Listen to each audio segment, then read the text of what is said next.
Buenas tardes, estimados estudiantes. Vamos a realizar la última clase de preparación para la evaluación. La clase anterior realizamos lo que era analizamos y le dimos respuesta a las preguntas de la prueba y nos dimos cuenta que habían algunos contenidos que estaban desarrollados en la evaluación y que no los habíamos tratado en clase. Así que la clase de hoy consiste justamente en abordar aquellos contenidos que no se abordaron. Entonces vamos a partir primero con un contenido de biología que tiene que ver con las barreras defensivas del cuerpo humano y también cómo este sistema de defensa a veces también produce alteraciones del sistema inmune. Entonces, cuando hablamos de que barreras defensivas del cuerpo humano, estamos hablando de que el cuerpo se defiende frente a los agentes patógenos.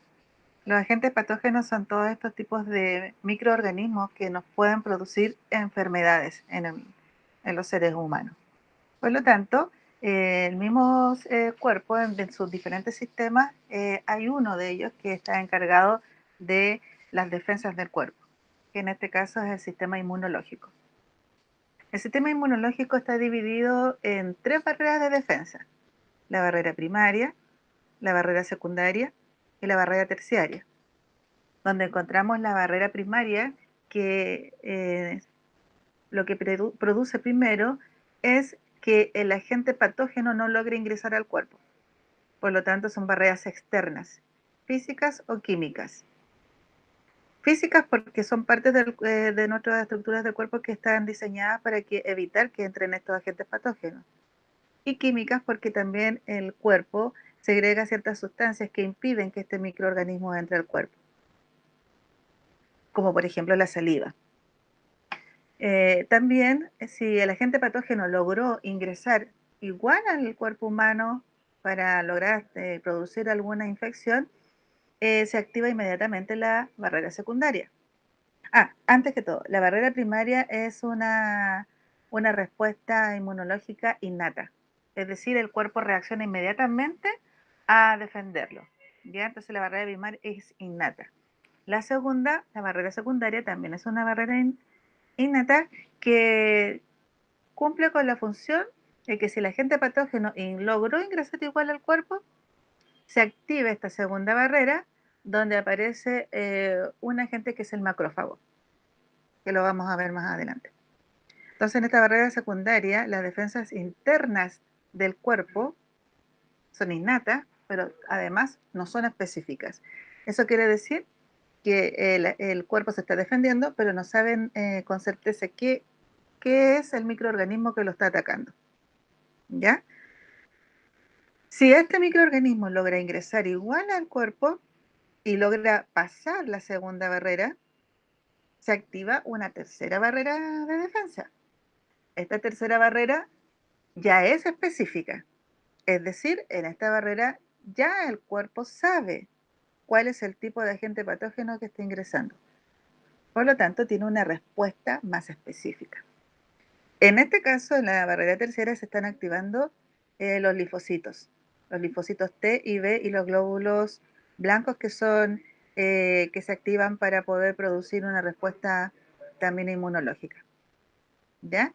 Entonces, cuando hablamos de que el cuerpo humano se está defendiendo, estamos diciendo que evita que ingresen los agentes patógenos al cuerpo. Y en este caso, estas barreras se dividen en tres.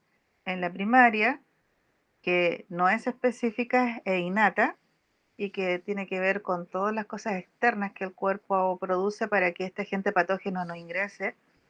La secundaria, donde encontramos a los macrófagos que tienen una respuesta también no específica y que estos macrófagos siguen a este agente patógeno y lo tratan de engullir para destruirlo. Y si el agente patógeno igual logra entrar al cuerpo, se activa una tercera barrera, donde aquí se activan los linfocitos T, los linfocitos B y los glóbulos blancos, que son los que están encargados de generar respuestas químicas para poder destruir a este agente patógeno. En la barrera primaria, dijimos que era una barrera externa, principalmente encontramos a la piel. Con su estructura física, las células de la piel producen que se produzca la sudoración.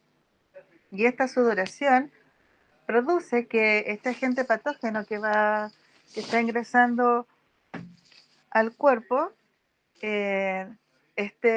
no logre desarrollarse, no logre ingresar, porque a través de esa sudoración química nosotros evitamos que ingrese este agente patógeno en nuestro cuerpo. Otra barrera primaria encontramos en la nariz y la boca, a través de las mucosas. Es decir, toda esta mucosidad que nosotros aparece en nuestra nariz y también en la boca a través de la saliva, produce que estos organismos eviten el ingreso a nuestro cuerpo. Y además agregamos a los cilios. Y los cilios son unas pequeñas vellosidades que encontramos en la nariz, que también atrapa a este agente patógeno y a través de la mucosidad, es decir, con los mocos que se juntan en la nariz, después se eliminan, ¿cierto?, cuando nos limpiamos. Entonces ahí, con eso, con la mucosidad y con estos vellitos que atraparon al agente patógeno, nosotros eliminamos nuevamente a este microbio de nuestro cuerpo. Otra zona del cuerpo que también tiene un sistema de defensa de la primera barrera es la parte genital, la parte urinaria.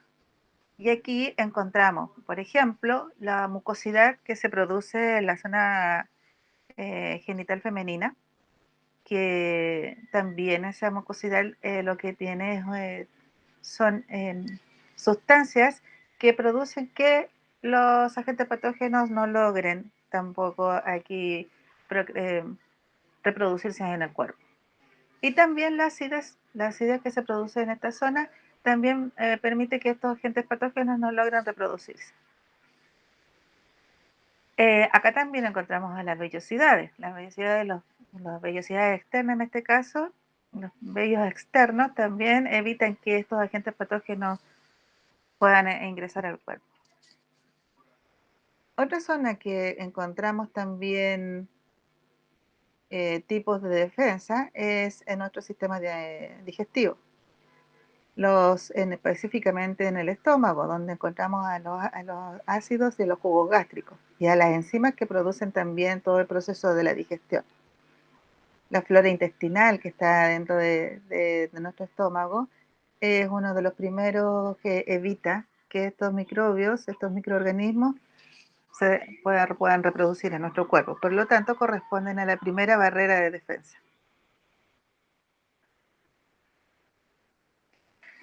Cuando el agente patógeno logra ingresar igual a esta barrera de defensa, se activa la segunda. Por ejemplo, acá estoy mostrando que una persona se produce una herida, ¿ya? Al producir esta herida, ingresan agentes patógenos a través de esta herida, porque a lo mejor este artefacto que provoca esta perforación traía agentes patógenos. Inmediatamente se activa la histamina que produce una respuesta y en esa respuesta se produce la inflamación. La inflamación entonces va a activar inmediatamente junto con la histamina a estos agentes que son los macrófagos. Los macrófagos inmediatamente van a buscar a estos agentes patógenos que ingresarán al cuerpo y que lo que van a hacer, los van a engullir y en su interior los van a destruir. Y con eso eliminan el agente patógeno que se produce en el cuerpo y puede producir enfermedades. Sin embargo, si este agente patógeno logra ingresar igual, se va a activar la tercera barrera de defensa. Y esta tercera barrera de defensa tiene dos respuestas. Tiene una respuesta celular, donde se activan los linfocitos T, y tiene una respuesta humoral, donde se activan los linfocitos B. Cuando tiene una respuesta celular, en la activación de los linfocitos T ya es una respuesta que es específica. Ya cuerpo sabe cuál es el virus o agente patógeno que está, en este caso, ingresando a nuestro cuerpo, por lo tanto, va a mandar una respuesta ya también específica. En este caso, estamos viendo que se está infectando el cuerpo con un virus. Entonces, la respuesta celular, donde se activan los linfocitos T, el virus primero ingresa a la célula. Esta célula se infecta. Al infectarse, inmediatamente el cuerpo produce una respuesta. Y en este caso, la respuesta es que se activan los linfocitos T. Los linfocitos T van a producir unas citocinas. Estas citocinas van a producir un linfocito adecuado que se va a multiplicar. Este linfocito que se va a multiplicar también va a producir la destrucción celular y va a producir también que se destruya este virus que había ingresado a la célula infectada. ¿Ya? Por lo tanto, acá hay una activación de los linfocitos T a través de las citocinas, las cuales después estas producen a un linfocito adecuado para que se multiplique y destruya a este agente patógeno. Por otro lado, en la respuesta humoral, en la activación de los linfocitos B, sucede que el virus ingresa. Al ingresar, se producen unos antígenos. Estos antígenos detectan la presencia del virus y mandan inmediatamente la información a los linfocitos B. Este linfocito B activa a un linfocito de memoria. Este linfocito de memoria, si este virus ha estado antes en el cuerpo, lo va a reconocer inmediatamente. Le va a decir, este linfocito, este virus es este. Y sabe específicamente cuál es, por el linfocito de memoria. Este linfocito de memoria, junto con el linfocito plasmático, forman anticuerpos. Y estos anticuerpos atacan al virus, destruyéndolo. ¿Ya?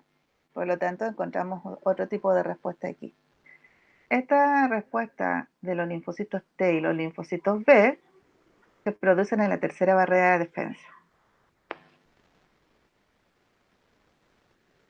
Entonces el cuerpo se sigue defendiendo a través de las 3 barreras que acabamos de nombrar. Entonces, en la barrera primaria encontramos a la piel, la saliva, el sudor, las mucosas, el silo y el pelo como barreras protectoras. En la segunda barrera encontramos a los macrófagos.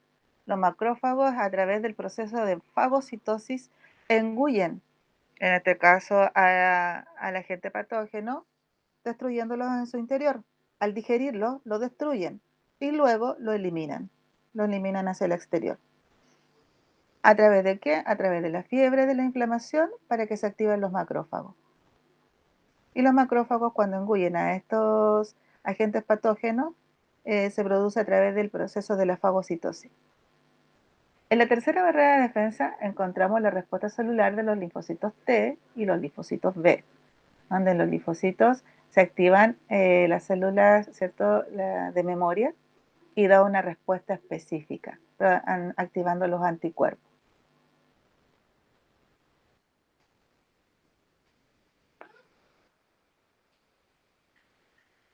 Entonces, vemos cómo se representa nuestro sistema inmunológico. Ahora, dentro de la inmunidad, del sistema inmunológico, encontramos una inmunidad natural, donde la mamá, a través de la leche materna, le va entregando al hijo los linfocitos T y los linfocitos B para que su sistema inmunológico comience a madurar. Es decir, cuando los niños son muy pequeños y se alimentan por la madre, aún no tienen su sistema inmunológico desarrollado. Por lo tanto, la mamá, a través de la leche materna, le entrega estos anticuerpos. Y otra forma también de protegernos es a través de la inmunidad artificial, es decir, las vacunas que se están produciendo para evitar estas enfermedades, como por ejemplo la de ahora, que es el coronavirus. ¿Cuáles son los mecanismos de acción de las vacunas? Las vacunas son preparaciones que, una vez inyectadas en nuestro organismo, promueven la producción de anticuerpos, ¿ya? Entonces, acá tenemos la vacuna que tiene ciertos antígenos para que activen los linfocitos de memoria, y además, en este caso, tenemos una cantidad de, una cierta información del virus, pero de inactivo, ¿ya? La que producen estas células plasmáticas produciendo estos anticuerpos. Y estos anticuerpos van a ayudar a la destrucción de este agente patógeno. El sistema inmune detecta la presencia del antígeno y actúa como si se tratara de una infección real. De esta forma, estamos hablando de la vacuna, de esta forma, si nuestro organismo se ve expuesto al mismo antígeno de la vacuna, la respuesta será inmediata. ¿Ya? Por eso que existen también las campañas de vacunación, para prevenir el desarrollo de enfermedades futuras. En Chile existen campañas como por ejemplo la de la influenza, la del sarampión y la del papiloma humano. Por eso que es importante informarse. También encontramos en nuestro cuerpo que a veces el mismo sistema inmunológico presenta alteraciones, como por ejemplo las alergias, que son reacciones exacerbadas, exageradas de nuestro sistema, al exponerse a estos alérgenos que producen, ¿cierto?, que se sientan tan mal las personas que sufren de la alergia. ¿Cuál es la respuesta alérgica, por ejemplo, al polen? Cuando ingresa el polen por las vías respiratorias, las células plasmáticas secretan anticuerpos específicos, pero de manera exagerada. Recuerden que las alergias son una respuesta inmune pero exagerada, la que produce anticuerpos, pero los anticuerpos se unen a células defensivas reconociendo al polen como un cierto agente que puede producir un daño.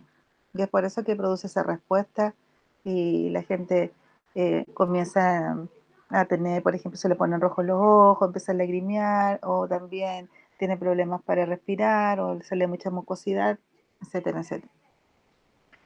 Otra forma también de alteración del sistema inmunológico es cuando una persona recibe un trasplante de un órgano y rechaza el cuerpo humano este trasplante.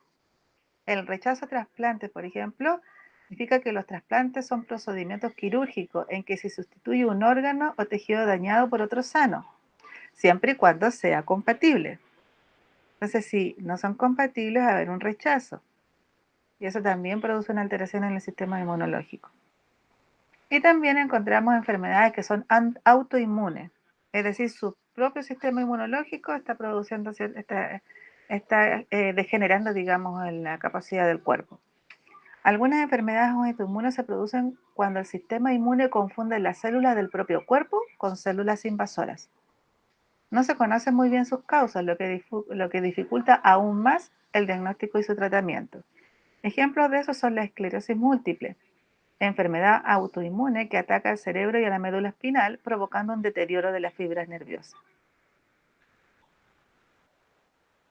Otra también alteración es la artritis reumatoide. Es una enfermedad autoinmune que ataca los tejidos del cuerpo, principalmente las articulaciones, provocando inflamación. Generalmente le da a las personas mayores, sin embargo, en la actualidad hay grupos jóvenes que también lo padecen.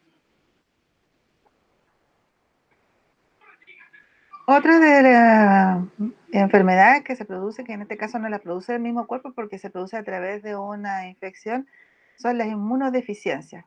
Ocurren cuando el sistema inmune presenta alteraciones que disminuyen sus funciones.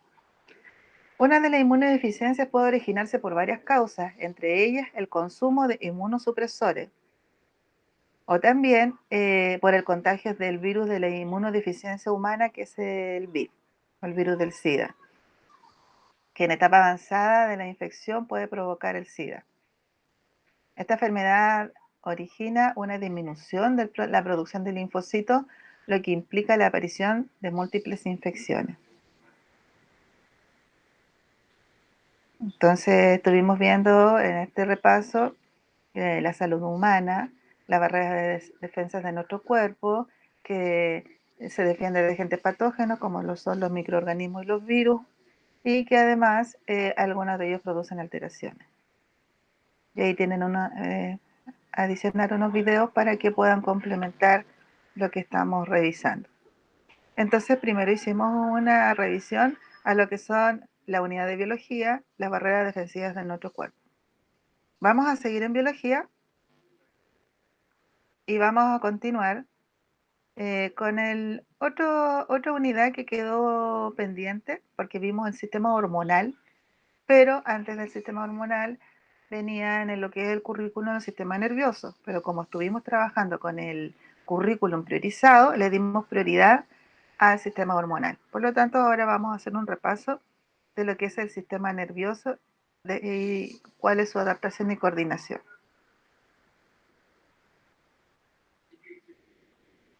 El sistema nervioso está organizado con una sección dividida en el sistema nervioso central y en el sistema nervioso periférico. Cuando al iluminar los ojos, por ejemplo, con una linterna, las pupilas se contraen. Esta respuesta o reacción permite regular la cantidad de luz que ingresa a ellos. El sistema nervioso es el encargado de controlar y coordinar esta y muchas otras de respuestas de nuestro organismo, permitiéndole adaptarse a diferentes estímulos, tanto internos y que se producen a través también del contacto con el medio. Por lo tanto, es importante aquí también la relación con los sentidos de nuestro cuerpo. Cuando ya tenemos contacto con los sentidos de nuestro cuerpo, inmediatamente se produce esa información, ingresa al sistema nervioso, que está dividido en el sistema nervioso central, donde encontramos el encéfalo y la médula espinal, y el sistema nervioso periférico, donde encontramos a los nervios craneales y a los nervios raquídeos.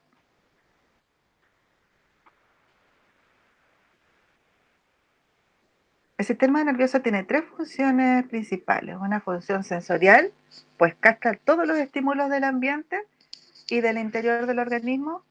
Una integradora, que consiste en el análisis de la información recibida y la selección de la respuesta. Y también una efectora, ya que permite elaborar una respuesta frente al estímulo recibido, mediante la secreción glandular, como por ejemplo, como salivar ante el aroma de una comida, o la contracción muscular, por ejemplo, cuando se tirita ante la explosión a una baja temperatura. El sistema nervioso está formado por diferentes órganos y estructuras que están conectadas anatómicamente y funcionalmente entre sí, y se relacionan entre el sistema nervioso central y el sistema nervioso periférico. Ambos funcionan en conjunto. Vamos a partir entonces primero con los principales componentes del sistema nervioso central, donde encontramos el encéfalo, que está dividido entre el cerebro, el cerebelo, el tronco encefálico, la médula espinal, ¿cierto? Entonces, en el cerebro es la estructura más grande del encéfalo y actúa como el centro de control del organismo. Regula los movimientos voluntarios e interviene en el aprendizaje, en el pensamiento, en la memoria, entre otras funciones. El cerebelo, que es la parte inferior que está ubicado en la parte inferior del cerebro, en la zona también posterior, atrás, está situado debajo del cerebro, en la parte posterior, y es la segunda estructura más grande del encéfalo. Entre sus funciones está participar con la coordinación de los movimientos musculares y la mantención de la postura corporal. El tronco encefálico, que es este que está aquí, que lo vemos entre el cerebro y también la columna vertebral. El tronco encefálico está en la parte superior, en la parte de arriba, conecta el encéfalo con la médula espinal y está compuesto por el mesencéfalo, la protuberancia anular y el bulbo raquídeo. El tronco encefálico participa en el control de la deglución. La deglución es el proceso de cuando nosotros ingerimos los alimentos. También la tos y el hipo, y en la regulación de la presión arterial y de la frecuencia respiratoria y cardíaca, entre otras funciones. La médula espinal, que continúa por toda la columna vertebral, es un cordón nervioso que comienza en el bulbo raquídeo, constituye la principal vía de comunicación entre el encéfalo y el resto del cuerpo, conduce impulsos nerviosos hacia y desde el encéfalo y participa en las respuestas reflejas que vamos a ver más adelante aquí. Entonces, el sistema nervioso periférico, eh, gracias a nuestros órganos de los sentidos, podemos captar diferentes estímulos del medio, como por ejemplo, oler una flor. Ahora bien, ¿cómo llega esta información hasta nuestro cerebro? A través del sistema nervioso periférico.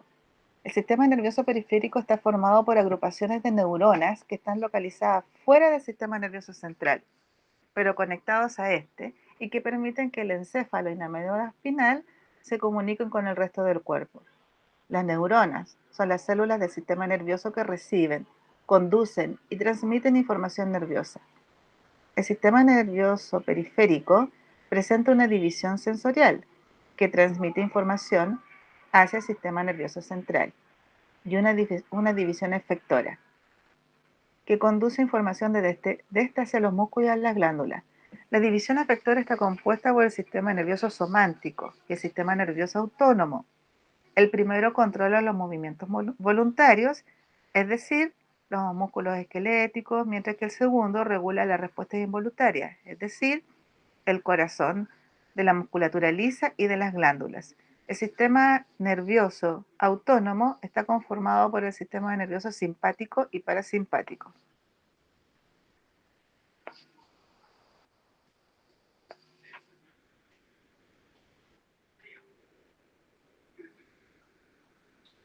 Sistema nervioso simpático y parasimpático vemos acá en la imagen.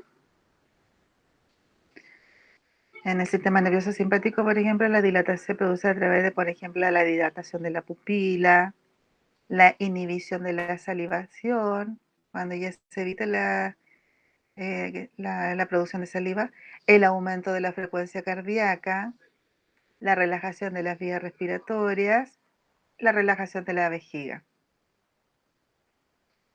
Cuando actúa el sistema nervioso parasimpático, actúa en la contracción de la pupila, en el incremento de la salivación, en la disminución de la frecuencia cardíaca, en la constricción de las vías respiratorias y en la contracción de la vejiga. Para explicar mejor eso, ahí hay un video para asociar al conocimiento. Cuando recibimos un estímulo se produce también un reflejo en nuestro cuerpo. ¿Qué son los reflejos? Imagina, por ejemplo, que accidentalmente tocas una superficie caliente. ¿Qué vas a hacer? Seguramente vas a retirar la mano porque sentimos la sensación de calor, ¿cierto? En este caso es un ejemplo de una respuesta refleja o reflejo. Primero, tenemos un receptor, ¿cierto? Que es la estructura que capta el estímulo específico, que en este caso es el calor. Luego, una neurona aferente conduce la información de calor hacia el centro integrador, ¿ya? El centro integrador que encontramos en el sistema nervioso central. Llegando al centro integrador, un componente del sistema nervioso central, en este caso la médula espinal, analiza la información recibida y elabora una respuesta. Al elaborar una respuesta, se produce una interneurona que recibe la información de la neurona aferente y la transmite a una neurona eferente. Aferente es la que conduce el estímulo y la eferente es la que produce ya una respuesta. Estas neuronas eferentes conducen la información desde el cerebro integrador hacia el efector. En este caso, en el músculo para que mueva la mano, ¿cierto?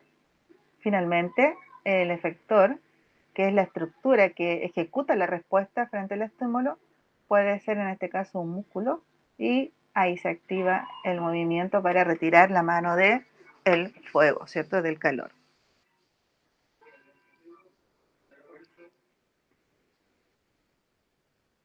Entonces, resulta asombroso saber que en una acción que para algunos, como por ejemplo estar en contacto con el calor o tomar un lápiz, participa una gran cantidad de células especializadas llamadas neuronas. Estas almacenan y transmiten información entre los componentes del sistema nervioso y otras estructuras corporales mediante señales eléctricas llamadas impulsos nerviosos. La mayoría de las neuronas presentan tres componentes principales que se representan y vamos a ver en este esquema. En la estructura de una neurona típica, como la que vemos ahí en la imagen. Uno, en la parte de acá adelante, encontramos el soma o cuerpo celular, estructura que contiene gran parte del citoplasma. En ella se encuentra el núcleo y los otros organelos, y ocurre la mayor parte de la actividad metabólica de la neurona. Las agrupaciones de somas ubicadas en el sistema nervioso periférico se denominan ganglios. Luego encontramos estas estructuras que salen del soma, que son como unas ramitas que se llaman dendritas. Las dendritas son prolongaciones y ramificaciones del soma que reciben señales de otras neuronas por medio de estructuras llamadas botones sinápticos. Es decir, si esta neurona se une a otra neurona a través de las dendritas, van a transmitir información. ¿Ya? También en esta estructura de la neurona encontramos una cola larga aquí, que es el axón o fibra nerviosa, que es la prolongación del soma, más larga que las dendritas y más gruesa además, cuya función es transmitir el impulso nervioso. Las agrupaciones de axones de diferentes neuronas ubicadas en el sistema nervioso periférico forman estructuras denominadas nervios. ¿Ya?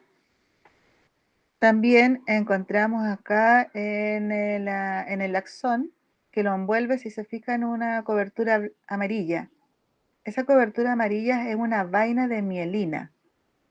Esa vaina de mielina es como una capa aislante que rodea el axón de muchas otras neuronas y que aumenta la velocidad también de la conducción del impulso nervioso. Si no estuviera esta mielina, no se podría producir también esa conducción.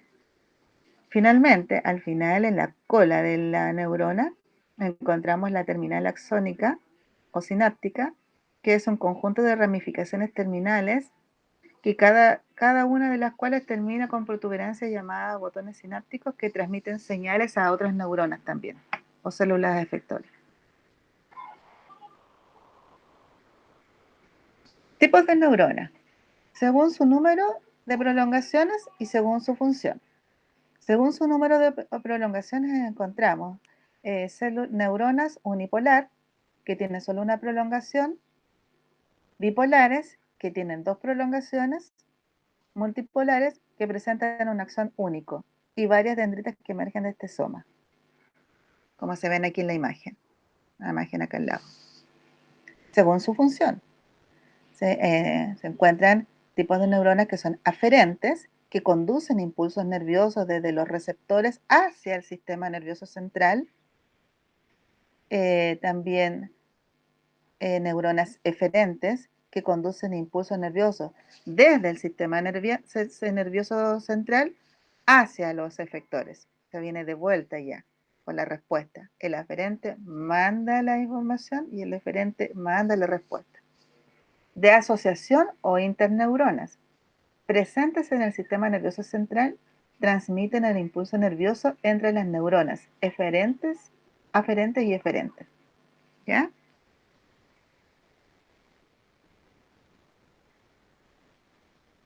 ¿Cómo nuestro cuerpo detecta estímulos? Es probable que pienses que cuando hueles con tu nariz, escuchas con tus oídos y saboreas con tu lengua, pero en realidad eso no es todo así. Tus órganos de los sentidos sensoriales captan o detectan los estímulos y envían señales al cerebro. Y es este el último quien interpreta dichas señales por medio de los órganos de los sentidos. Nuestro cerebro se relaciona con el resto del organismo y con el mundo que nos rodea. Una vez que el cerebro obtiene información de los órganos sensoriales, desencadena una respuesta que le permite a nuestro cuerpo adaptarse a los estímulos que está recibiendo. Como por ejemplo, si sientes frío, se te puede poner la piel de gallina. O bien podrías tiritar en caso de que también se produzca esa respuesta. Los órganos de los sentidos presentan estructuras especializadas denominadas receptores sensoriales, que captan los estímulos de nuestro medio interno y externo y los transforman en señales electroquímicas que se transmiten a través de las vías aferentes hasta el sistema nervioso central. Por ejemplo, el cerebro. Cuando estas señales llegan al cerebro, se experimenta una sensación, es decir, el reconocimiento de nuevos estímulos sensoriales y su posterior procesamiento. La mayoría de las veces el cerebro hace mucho más que producir sensaciones, pues integra la nueva información que recibe. Ejemplo de esto, entonces encontramos a los fotorreceptores que detectan estímulos luminosos, a los quimiorreceptores que se activan con sustancias químicas especializadas por concentración de compuestos en la presión parcial en los gases de la sangre. Los mecanorreceptores corresponden a la deformación física ocasionada por estímulos como la presión, el tacto, el estiramiento, el movimiento, el sonido. Los termorreceptores que actúan como variaciones de la temperatura. Y los nociceptores que responden a los distintos estímulos nocivos del organismo. Algunas modalidades sensoriales en los mamíferos, por ejemplo, tenemos la modalidad sensorial, el estímulo y la localización. La presión sanguínea es la modalidad sensorial. El estímulo es la presión. ¿Y dónde está localizado? En el arco aórtico y seno del sistema circulatorio. Modalidad sensorial, el gusto. Estímulo, en los iones y moléculas disueltas en el agua. Localización, en la lengua y la faringe. Olfato, estímulo, moléculas disueltas en el aire o en el agua. Y su localización en las mucosas olfatorias, en la cavidad nasal. El tacto, estimulación mecánica de presión, estiramiento, vibración y deslizamiento. Y su localización en la piel y las mucosas. Estiramiento muscular, el estímulo, la estimulación mecánica, el movimiento del músculo, ¿cierto? Y su localización, por supuesto, en los músculos. La modalidad sensorial, el dolor, el estímulo, pueden ser estímulos mecánicos, químicos o térmicos, y la localización puede ser la piel o alguna pared de algún órgano. Frío o calor, el estímulo es la temperatura y su localización en la piel, en el hipotálamo. Audición, estimulación mecánica al sonido y la localización, las células pilosas que encontramos, ¿cierto?, en nuestro oído. La visión, el estímulo a través de las luces y su localización en la retina del ojo. Bien, entonces con eso podemos complementar un poco porque luego el sistema nervioso se une al sistema hormonal y ahí también, eso lo vimos en sesiones anteriores. Finalmente, para terminar, vamos a hacer un repaso también de biología que tiene que ver con el flujo de la materia y energía de los seres vivos. Y vamos a ver que dentro de los seres vivos encontramos que se fluye materia entre los seres vivos a través de un organismo se alimenta de otro y también se transfiere energía. Dentro de estos organismos productores encontramos a las plantas, porque son organismos productores porque producen su propio alimento, y organismos consumidores, como son los consumidores primarios, secundarios, terciarios, y también los detribadores o carroñeros. Estos organismos consumidores tienen la característica que necesitan comerse a otro ser vivo para poder alimentarse. Consumidores primarios porque se alimentan de solo plantas, es decir, son animales herbívoros. Consumidores secundarios son todos aquellos animales que se comen a otro animal para poder alimentarse. Consumidores terciarios, ahí hablamos de los depredadores. Y también al consumidores terciarios, a los carroñeros, a los que comen carne descompuesta, animales muertos. Finalmente, encontramos otro tipo de organismos que son organismos descomponedores. Y estos organismos descomponedores reciclan la materia orgánica. Es decir, ayudan nuevamente a volver a generar este ciclo de materia y energía. Por lo tanto, cuando un organismo muere, estos organismos como los hongos y como estas lombrices californianas o bacterias descomponen la materia orgánica enviándola nuevamente a los suelos para que estos sean nutrientes para nuevamente incorporarse en las plantas. ¿Cómo fluye la materia y la energía en una cadena trófica? Fluye principalmente desde el sol hacia las plantas como organismos productores, los organismos productores hacia el consumidor primario, que son los herbívoros, luego fluye hacia el consumidor secundario, que son los que se alimentan de otros ser vivos, y siguiendo con sigue el flujo a través de los consumidores terciarios como un depredador, para luego ese depredador, al morir, esa materia orgánica la recuperan los organismos descomponedores para devolverla nuevamente a las plantas. Por lo tanto, esa cadena fluye siempre. Cuando se rompe la cadena, se forman desequilibrios ecológicos. Una cadena es una sola línea de flechas que me indican quién se come a quién. Cuando hablamos de una red trófica, estamos hablando que un animal no come exclusivamente de un solo tipo de alimento, puede comer de varios. Por lo tanto, va a formar varias cadenas.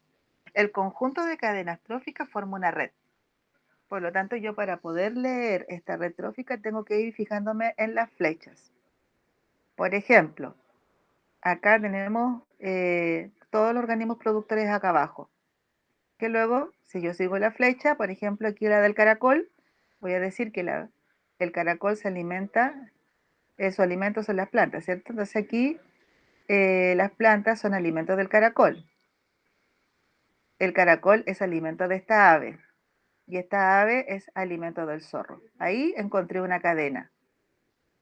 Pero resulta que no solamente el ave come el caracol también se lo come este otro tipo de organismo que está aquí, que es como un ratoncito. No es un ratón, pero es parecido a los ratones. Por lo tanto, como no es exclusivo solo de un animal, se lo pueden comer varios. Por lo tanto, es una red trófica aquí. Para poder determinarlas, tengo que seguir las flechas. ¿Qué característica tienen los organismos productores? Que ellos producen su propio alimento. ¿A través de qué? A través del proceso de la fotosíntesis. ¿Qué es la fotosíntesis? Es cuando la planta fabrica su propio alimento. Al fabricar su propio alimento, que en este caso es la glucosa, también elimina oxígeno al ambiente. Y ese oxígeno es recuperado por los seres vivos. Entonces, dentro de la fotosíntesis tiene como producto el oxígeno y la glucosa. Entonces, a través de la glucosa es el alimento de los animales herbívoros, porque se encuentran en las plantas. ¿Cuándo se altera estos ecosistemas y estas cadenas o redes tróficas? A través del desequilibrio producido por el hombre, a través de los incendios forestales, a través del excesivo pastoreo, a través de la contaminación por la industrialización, a través de la tala indiscriminada, es decir, cortar todos los animales, a través de la extracción excesiva de productos del mar, por ejemplo, a través también de la contaminación, a través de la extracción minera, a través del derrame de petróleo. Todas estas actividades que produce el hombre producen un desequilibrio ecológico. Y al producir un desequilibrio ecológico, rompe las redes tróficas y produce que algunos animales, por ejemplo, si no hay un búho, por ejemplo, es porque hay mucha contaminación, el búho se extingue, lo que va a producir es que se va a producir una plaga de ratones, porque va a aumentar en este caso va a aumentar la población de ratones. Entonces, cualquier desequilibrio que se produzca en esta red trófica va a producir o que un animal caiga en extinción o que se produzcan también plagas. ¿Ya? ¿Y quién es generalmente el responsable de todo eso? El ser humano. Bien, bueno, chiquillos, espero que haya sido buena esta última sesión de repaso general de lo que no habíamos visto en las clases. Les pido por favor que revisen esta grabación, más los PPT que acabamos de observar y un repaso general de los otros contenidos que estábamos abordando. Porque solo estos son los que no lo habíamos visto digamos, dentro de los cursos de nivelación. pero todo lo otro sí. Así que les invito a que estudien, a que vengan la última revisada y que mañana, el día de la prueba, vayan súper atentos y confiados para, porque se han preparado. Bien, que tengan éxito, les deseo muchas bendiciones y también que les vaya súper bien en la prueba. Chao, chiquillos. Un abrazo. Bendiciones.